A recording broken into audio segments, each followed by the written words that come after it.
Assalamu alaikum students. So today we are going to start our journey of online nursing classes. So today we are going to start the first lecture of this journey, that is of nursing foundation.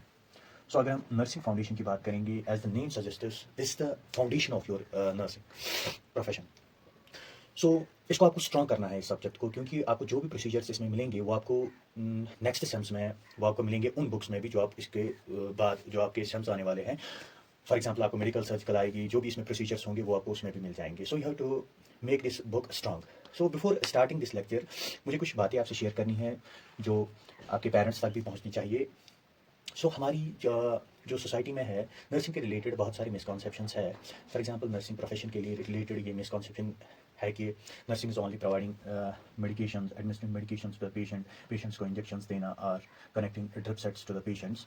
So this nursing is not only related to this, that administering medication to the patient और कि drip set हमें change करना है या हमें connect करना है drip set patient के साथ। सो ये उतनी तक ही नहीं है। नर्सिंग एक वास्ट फील्ड है। अगर हॉस्पिटल साइड से देखेंगे, जब डॉक्टर प्रिस्क्रिप्शन लिखता है, अगर वो प्रिस्क्रिप्शन नर्स एडमिनिस्टर ना करे वो मेडिकेशन पेशेंट को, तो पेशेंट की जो इलनेस है वो दूर नहीं होगी, पेशेंट जल्द से जल्द रिकवर नहीं हो पाएगा। दैट मीन्स के patient is dependent on the nursing profession and also the nurse is dependent on the doctors. कैसे? जब तक कि डॉक्टर प्रिस्क्रिप्शन नहीं लिखेगा तब तक नर्स एडमिनिस्टर नहीं कर सकती वो मेडिकेशन, और डॉक्टर भी डिपेंडेंट है on the other technicians. For example x ray technician है वहाँ पे, वो उस पर भी डिपेंडेंट है। जब तक टेक्नीशियन एक्सरे या और डायग्नोस्टिक टेस्ट्स ना दे डॉक्टर को, तब तक वो डायग्नोज नहीं कर पाएगा डिजीज़ को। सो हमें मिसकॉन्सेप्शंस दूर करने हैं।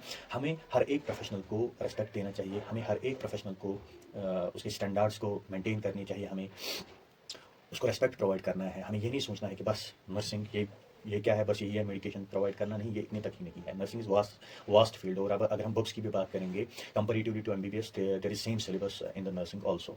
और मुझे बहुत सारे स्टूडेंट्स मैसेज करते हैं कि सर हमने नर्सिंग प्रोफेशन सेलेक्ट किया है, हम इस कोर्स में आए हैं, क्या ये हमारे लिए बेस्ट है?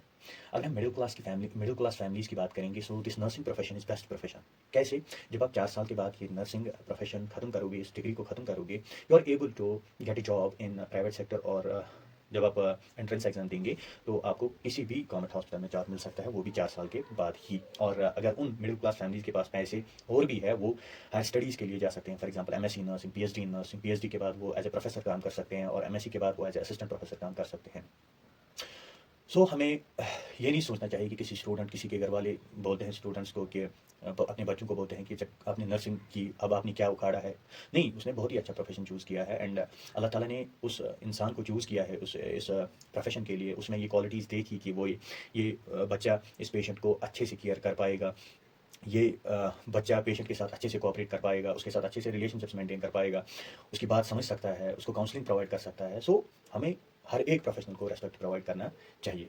सो without wasting our time we will start our first lecture, and we will start with the first chapter of this nursing foundation, that is introduction to health and illness. So अब हमें ये important क्यों है कि हमें देखना है कि हेल्थ क्या है। अगर आप किसी भी पर्सन को देखोगे तो आप कैसे बोल सकते हैं कि ये पर्सन हेल्दी है या ये पर्सन इसमें कोई डिजीज़ है? जब तक आपको ये ना पता होगी कि हेल्थ है क्या असल में, तब तक आप ये नहीं बोल सकते कि एक पर्सन हेल्दी है या एक पर्सन डिजीज पर्सन है। सो नर्सिंग प्रोफेशन में एज अ नर्स और as a nursing officer you should be able to know that what is health, how we can say a person is healthy, how we can say a person is unhealthy. So traditionally ये बोला जाता था कि अगर किसी person के पास किसी person में डिजीज़ है तो वो अनहेल्दी है, और अगर उसमें डिजीज़ नहीं है तो वो पर्सन हेल्दी है। So traditionally traditionally traditionally health has been has been defined as the presence or absence of disease.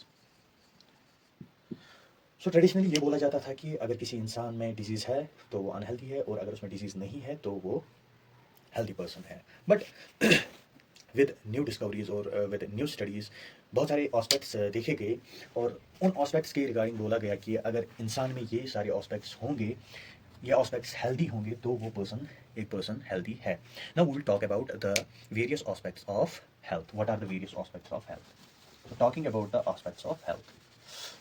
और आपको ये एस्पेक्ट्स क्यों पहले ही पढ़ने हैं, जब आप आगे डेफिनेशन देखोगे उसमें आपको ये एस्पेक्ट्स मिलेंगे। उस डेफिनेशन में जो डब्ल्यूएचओ ने डेफिनेशन दी है उसमें आपको ये एस्पेक्ट्स मिलेंगे। तब तक आप डेफिनेशंस को क्लियर नहीं कर सकते जब तक आपको ये एस्पेक्ट्स पता ना हो। So talking about the aspects of health, aspects of health. So the various aspects of health is, the first one is physical health, the next one is mental health,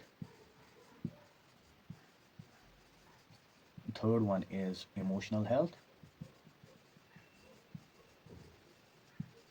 and fourth one is social health, fifth one is spiritual health. So अगर एक person में ये सारे aspects present है then we can say a person is healthy. अगर वो spiritually भी healthy है, सोशली भी हेल्दी है, इमोशनली भी हेल्दी है, मेंटली भी हेल्दी है एंड फिजिकली भी हेल्दी है, तब हम बोल सकते हैं person is healthy. Now we will see one by one these aspects of health. Now talking about the first aspect of health, that is the physical health. अभी physical health होता क्या है? Physical health, this physical health is all about body, about body. This is related to body. So अब हम कैसे बोल सकते हैं that a person is physically healthy? Physical health means the perfect functioning of body, perfect functioning of body. Or we can say a person is physically healthy when a person is having enough energy to do daily activities. First point. Next point, maintaining body weight, maintaining body weight, and person is having a strong immune system, a strong immune system. So हम तभी बोल सकते हैं a person is physically fit when his body functions properly. जब उसकी body अच्छे से काम कर पा रही हो, अच्छे से काम कर पा रही हो, तब हम बोल सकते हैं that the person is physically healthy. और वी कैन से जब इंसान के पास एनफ एनर्जी होगी ताकि वो अपनी डेली एक्टिविटीज़ को कर पाए और वो अपनी वेट को मेंटेन कर पाए, और उसके पास अच्छा स्ट्रॉन्ग इम्यून सिस्टम हो, वो अच्छे से खा रहा हो, वो अच्छे से सो रहा हो, then we can say a person is physically healthy. So this is the first aspect of health. Talking about the next aspect of health, that is mental health. आप ये साथ साथ नोट करते जाइएगा क्योंकि फिर आपको यूनिवर्सिटी एग्जाम में यही पॉइंट्स लिखने हैं, और इंशाल्लाह in the coming days I will provide you notes also. मैं आपको नोट्स भी शेयर करूंगा जो आपको यूनिवर्सिटी एग्जाम में हेल्प करेंगे, क्योंकि मुझे बहुत सारी मैसेजेस आते हैं सर हम कैसे पढ़े, हम कौन सा पोर्शन छोड़े, हम कौन सा पोर्शन पढ़े, हमारे पास इतना सारा सिलेबस है, हम कैसे कवर अप कर पाए। So this initiative is taken for your convenience. मुझे उम्मीद है कि आप सब लोग सपोर्ट करोगे, एंड इंशाल्लाह in next few months will complete all the syllabus. हम सब सब्जेक्ट्स इंशाल्लाह कवर अप करेंगे, and I hope you all will support this. Now, talking about the next aspect, that is mental health. अगर हम mental health की बात करेंगे, this is all about the mind. ये mind के related है. It's all related to mind. हम कब कह सकते हैं एक person mentally healthy है?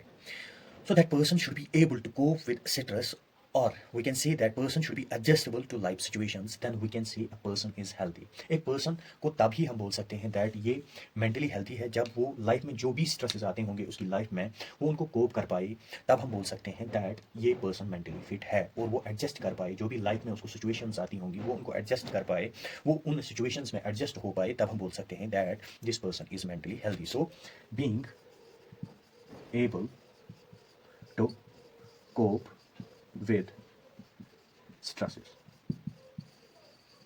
or we can say that adjust to life situations. So तभी हम बोल सकते हैं that person is mentally healthy. Talking about the next aspect of health, that is emotional health. What is emotional health? Emotional health. Emotional health. So this emotional health is all about feelings. So ये feelings के related है। हम कब कह सकते हैं that person is emotionally healthy? A person is able to manage his or her emotions like anger, sadness, happiness, and he's able to handle ups and downs in his life, we can say that the person is emotionally healthy. So we can say can a person can manage person can manage his or her emotions like anger, sadness, और happiness. वो anger में, sadness में, happiness में कोई गलत step ना उठाए, तब हम बोल सकते हैं वो इन सिचुएशंस को मैनेज कर पाए, तब हम बोल सकते हैं that the person is emotionally healthy. और the person should be able to handle ups and down, जो भी उसकी लाइफ में अप्स एंड डाउन आते होंगे उनको हैंडल कर पाए, तब हम बोल सकते हैं that the person is emotionally healthy. Talking about the next aspect, that is social health. That is social health. Now what is social health? It's all about relationships. This social health is all about relationships. So अब हम क्या कब कह सकते हैं that a person is socially healthy? The person should have relationships with families and friends, strong relationships with families and friends, and can communicate and cooperate with others. इस person, ये जो एक पर्सन होना चाहिए, ये अच्छे से मेंटेन करना चाहिए, ये अच्छे से बिल्डअप रिलेशनशिप्स करना चाहिए फैमिलीज़ के साथ, फ्रेंड्स के साथ, और इसको स्ट्रॉन्ग रिलेशनशिप्स होनी चाहिए फ्रेंड्स के साथ, फैमिलीज़ के साथ, ये अच्छे से उनके साथ कम्युनिकेट कर पाए, तब हम बोल सकते हैं that person is socially healthy. So person should have strong relationships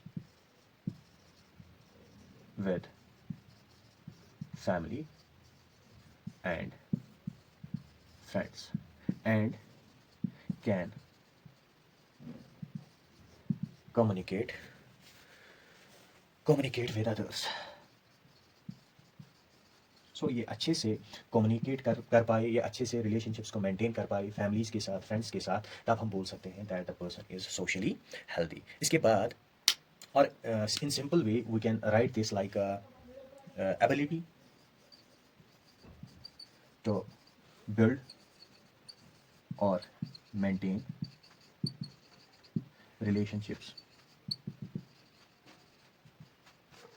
with others and can communicate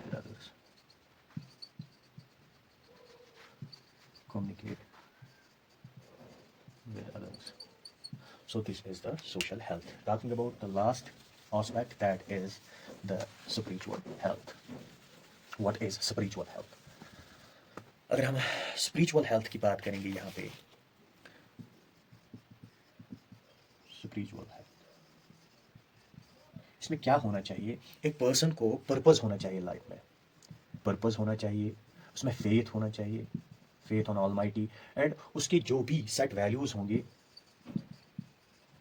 values of life होंगे, वो उसके अकॉर्डिंग चलना चाहिए. उसकी लाइफ में पर्पस होना चाहिए, उसके पास गुड अच्छा सा फेथ होना चाहिए ऑन ऑलमाइटी अल्लाह, एंड उसके जो भी सेट वैल्यूज़ होंगे वो उसके अकॉर्डिंग लाइफ को चला पाए, तभी हम बोल सकते हैं that a person is spiritually healthy. तो अगर हम यहाँ पे लिखेंगे इसकी, and this is all about, this spiritual health is all about purpose in life, purpose in life. So अगर हम डिफाइन करेंगे अब इसको अगर हम डिफाइन करेंगे, this is about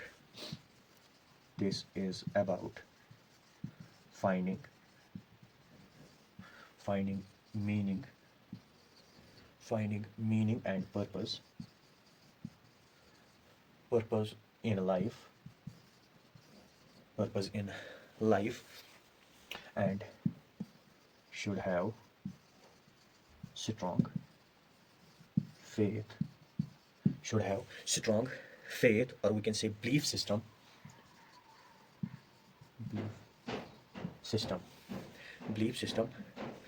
and set values that guide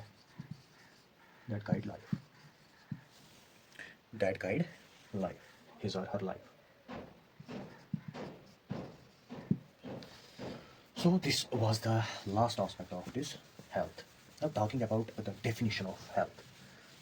आपके सिलेबस में जो पहला टॉपिक है that is the definition of health by WHO, definition of health, and this is important. So अगर हम यहाँ पे डेफिनेशन की बात करेंगे, it is a state of complete physical, mental, social well-being, and not merely the absence of disease or infirmity. मैंने पहले ही आपको बोला था, जब तक आपको वो एस्पेक्ट्स पता ना होंगे, जब तक आपको वो एस्पेक्ट्स का पता ना होगा, आपको डेफिनेशन समझ में नहीं आएगी। ये डेफिनेशन दी है WHO ने। सो इसमें क्या गया है, it is a complete physical, mental, social wellbeing and not merely the absence of disease और इन्फॉर्मिटी। सो तभी हम बोल सकते हैं एक पर्सन हेल्दी है जब वो फिजिकली फिट होगा, जब वो मेंटली फिट होगा, जब वो सोशली फिट होगा और उसके पास उसको कोई डिजीज़ ना हो, तब हम बोल सकते हैं that a person is healthy. ये हमने पहले ही देखा, फिजिकल हेल्थ क्या होता है, मेंटल हेल्थ क्या होता है, सोशल हेल्थ क्या होता है। इनको डिफाइन करने की कोई ज़रूरत है ही नहीं है, क्योंकि आपने ये एस्पेक्ट्स में पहले ही देखा। जब फिजिकली वो फिट होगा, जब वो मेंटली फिट होगा, जब वो सोशली फिट होगा। Now there is the word infirmity in this. Infirmity होता क्या है असल में, इस इन्फर्मिटी का मतलब क्या है यहाँ पे। Infirmity refers to that the person should not have any physical illness, or we can say mental weakness, or the person should not have any disability.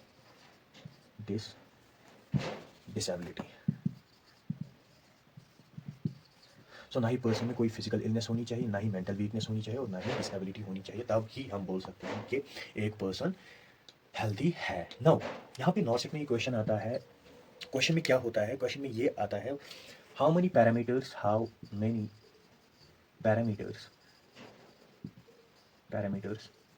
define the health. How many parameters are in the or we can say how many parameters are in the definition of health given by the WHO. यहाँ पे 3 parameters हैं, एक है physical, दूसरा है mental and तीसरा है social wellbeing. आपको वहाँ पे ऑप्शंस आएंगे 3, 4, 5 और 6, वहाँ पे आपको करेक्ट ऑप्शन देना है 3। So this is the important, जो आपको वहाँ पे यूनिवर्सिटी एग्जाम में भी पूछी जाएगी और आपको वाइवा में भी पूछा जाता है, give the definition of health, और आपको इंटरव्यू में भी कल पूछा जा सकता है कहीं पे, what is the definition of health. So this is the definition of health जो आपको याद रखनी है। A state of complete physical, mental, social well-being, and not merely the absence of disease or infirmity. So now इसके बाद हम देखेंगे the concepts of health. What are the different concepts of health जो दिए गए हैं। अगर हम concepts की बात करेंगे तो concepts with time, with new discoveries change हुए हैं, with new studies change हुए हैं। डिफरेंट साइंटिस्ट ने, डिफरेंट एक्सपर्ट्स ने according to their own interest उन्होंने डिफरेंट कॉन्सेप्ट्स दिए हैं, और विद टाइम, विद डिस्कवरीज वो कॉन्सेप्ट्स चेंज हुए हैं। और उसके बाद कुछ कॉन्सेप्ट्स दिए गए हैं, वो हम देखेंगे एक एक करके कौन कौन सा कॉन्सेप्ट दिया गया है हेल्थ के रिगार्डिंग। सो अगर हम देखेंगे, टॉपिक का नाम है यहाँ पे कॉन्सेप्ट ऑफ हेल्थ। सो हमने पहले ही क्या बोला, that the health has been viewed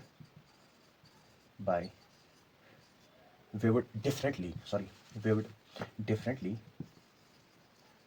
या आप ऐसे ही लिखेंगे, आप ये नोट डाउन करेंगे साथ साथ, differently by experts according to their own area of interest. So different scientist ने, डिफरेंट एक्सपर्ट्स ने डिफरेंट हेल्थ के कॉन्सेप्ट्स दिए हैं according to their own studies, according to their own interest. इसके बाद अगर हम दूसरा पॉइंट जो हमने बोला वो हम देखेंगे, दिस कॉन्सेप्ट ऑफ और दीज कॉन्सेप्ट्स ऑफ हेल्थ, जो कॉन्सेप्ट्स दिए जाते हैं, concepts of health have been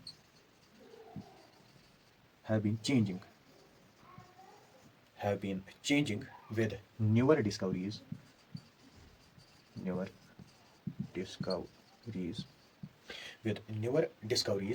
in the field of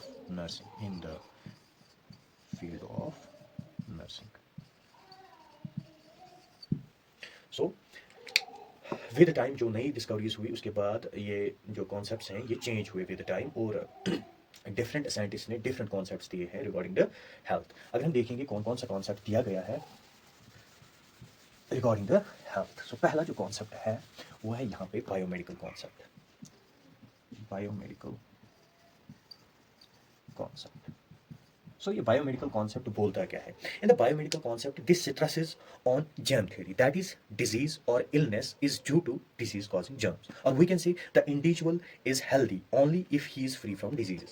इसका मतलब क्या है? बायोमेडिकल कॉन्सेप्ट जो है ये ज़्यादा फोकस करता है जेम थ्योरी पे, जो बोलती है कि एक इंडिविजुअल तब ही हेल्दी हो सकता है जब उसकी बॉडी में कोई जर्म प्रेजेंट ना होगा। लेकिन विद टाइम साइंटिस्ट्स ने इस कॉन्सेप्ट को रिजेक्ट किया, क्योंकि उन्होंने देखा कि कुछ डिजीज़ेज है जो जर्म्स की वजह से नहीं होती है। फॉर एग्जांपल कुछ डिजीज़ेज है, फॉर एग्जांपल हम लेंगे एग्जांपल माल न्यूट्रिशन यहाँ पे, या ड्रग एडिक्शन हम लेंगे, या मेंटल इलनेस हम देखेंगे, या हार्ट डिजीज़ हम देखेंगे जो जर्म्स की वजह से फॉर एग्जांपल नहीं होती है। तो उन्होंने बोला कि जो ये बायोमेडिकल कॉन्सेप्ट है ये ठीक नहीं है। दैट मीन्स कि उन्होंने इस कॉन्सेप्ट को रिजेक्ट किया। सो अगर हम यहाँ पे लिखेंगे, अब जो हमने अभी एक्सप्लेन किया, अगर हम लिखेंगे this stresses on germ theory. मैं क्यों आपको लिखा रहा हूँ साथ साथ, क्योंकि बहुत सारे स्टूडेंट्स नोट्स के लिए भटकते रहते हैं। मैंने खुद भी देखा है, बहुत सारे स्टूडेंट्स एग्जाम्स में बोलते हैं कि हमें नोट्स मिलने चाहिए, रिटन नोट्स मिलने चाहिए। उसके लिए मैं आपको ये शॉर्ट नोट्स दूंगा, आपके साथ साथ राइट डाउन करेंगे, तो एग्जाम्स में आपको यही पॉइंट्स वहाँ पे लिखने हैं, main points. So this stresses on the germ theory, that is disease or ill health. Disease or ill health is due to disease causing germs. Disease causing germs. Or the next point, the individual is healthy only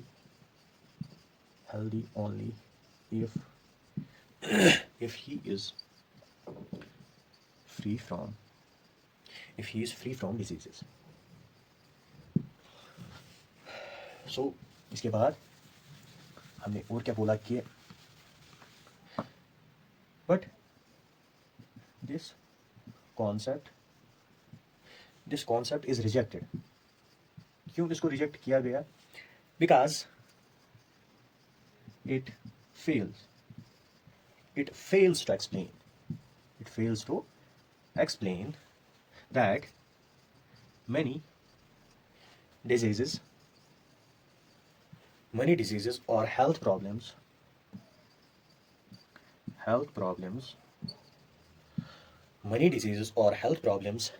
arise not due to disease causing germs, not due to disease causing germs or organisms, but other factors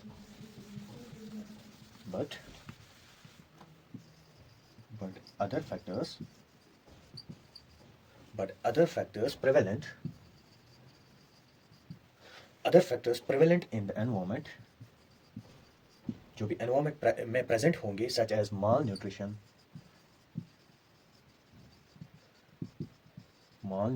heart diseases, accidents, malnutrition, accidents, heart diseases, mental illness, or drug addiction. So this was the biomedical concept. Talking about the next concept, that is the ecological concept of health.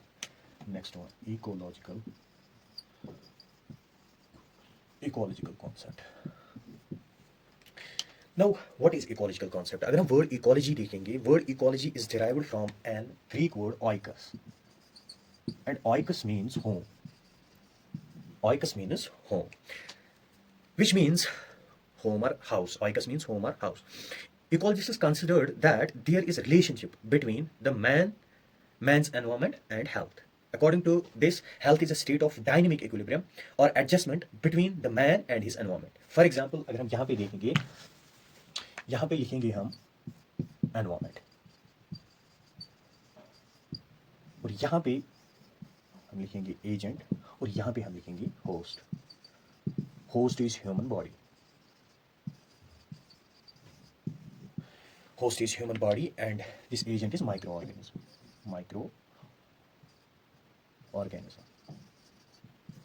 So अगर ये environment favour करेगा इस agent को then the person will be unhealthy, और अगर ये favour करेगा host को, ह्यूमन बॉडी को, तब उस पर्सन में डिजीज नहीं होगी, तब वो पर्सन हेल्दी होगा। नो कैसे? फॉर एग्जांपल अगर हम यहाँ पे वाटर पोल्यूशन की बात करेंगे,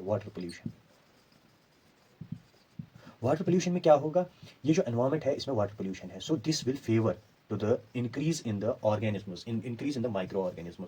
जब माइक्रो ऑर्गेनिज्म्स इंक्रीज होंगे और ये एनवायरनमेंट उनको फेवर करेगा, तब एक ऑर्गेनिज्म में, तब एक ह्यूमन में डिसीज आएगी। So this is the ecological concept. So अब अगर हम इसको लिखेंगे यहाँ पे जो हमने अभी एक्सप्लेन किया, हम लिखेंगे word ecology is derived from Greek, from a Greek word oikos, means a house, ecologists consider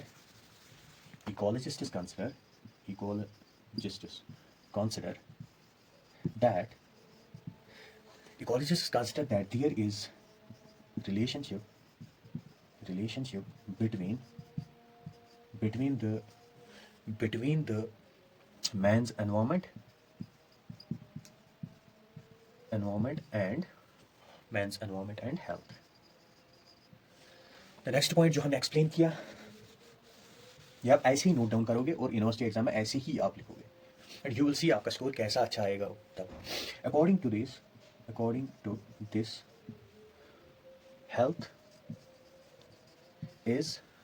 health is a state of according to this health is a state of dynamic, जो हमने अभी explain किया, dynamic equilibrium और adjustment between man and his environment, जो हमने अभी आपको समझाया। So this was the ecological concept. Talking about the third concept, that is psychosocial concept.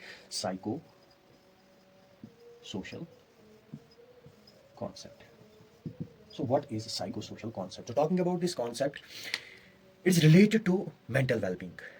This means that physical health and mental health are interrelated. That means कि वो दोनों आपस में जुड़े हुए हैं, फिजिकल हेल्थ भी और मेंटल हेल्थ भी। अगर किसी का फिजिकल हेल्थ खराब होगा तो ऑब्वियसली उसका मेंटल हेल्थ भी खराब हो जाएगा, और अगर किसी का मेंटल हेल्थ खराब होता है तो उसका फिजिकल हेल्थ भी खराब होता है।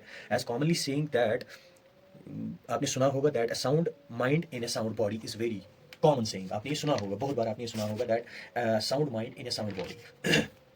और इसमें क्या आते हैं, इसमें बहुत सारे सोशल फैक्टर्स आते हैं इस कॉन्सेप्ट में, लाइक हमारा लाइफस्टाइल इसमें आता है, हमारा कल्चर इसमें आता है, हमारा फॉर एग्जांपल लाइफस्टाइल में ड्रग एब्यूज़ आता है। तो जब वो फैक्टर्स हमारी फॉर एग्जांपल ड्रग एब्यूज़ कोई करता है तो वो पर्सन फिजिकली फिट नहीं हो सकता है। दैट मीन्स कि ये साइकोलॉजिकल आस्पेक्ट भी इसमें आता है और सोशल आस्पेक्ट भी इसमें आता है।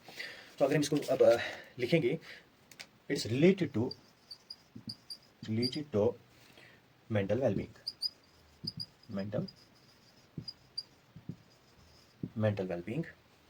Next point, physical health is interrelated, जो हमने अभी बोला, interrelated with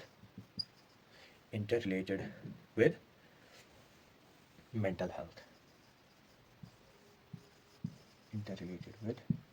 health, and जो हमने लास्ट में बोला, a sound mind in sound body is common saying.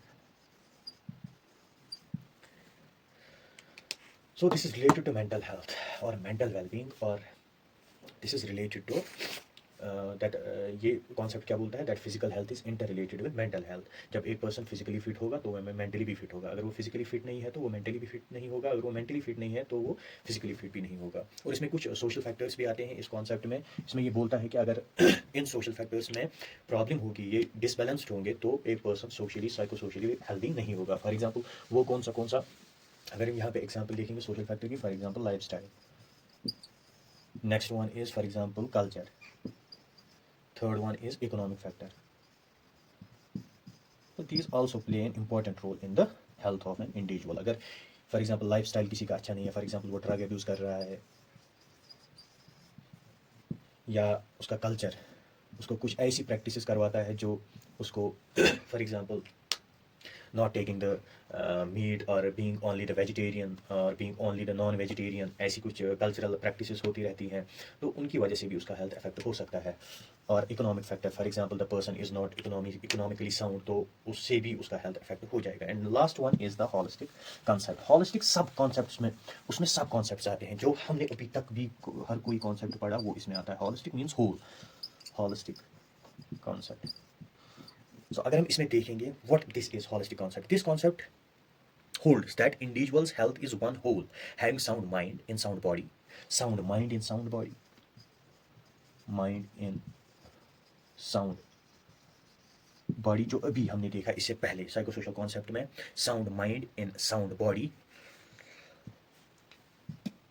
Sound family, sound society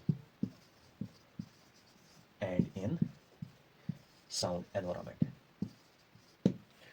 ये क्या बोलता है holistic concept? The concept holds that individual is healthy और the individuals health is one whole, having sound mind in sound body, sound family, sound society and in sound environment.